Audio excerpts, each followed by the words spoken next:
Assalamualaikum everyone. Welcome to my page Ode to Abroad Life.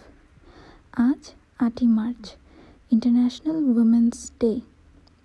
Portuguese ভাষায় বলা হয় দিয়া ইন্টারন্যাশনাল দাস মুলিয়েরেস।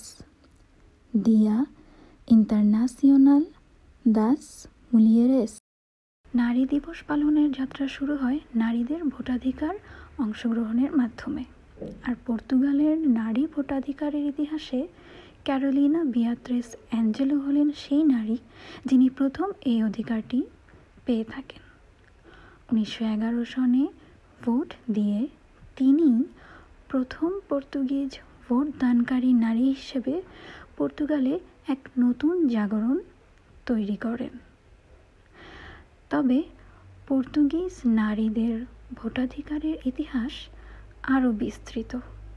এর সংক্ষিপ্ত একটি বর্ণনা ক্যাপশনে উল্লেখ করা হয়েছে। ধন্যবাদ।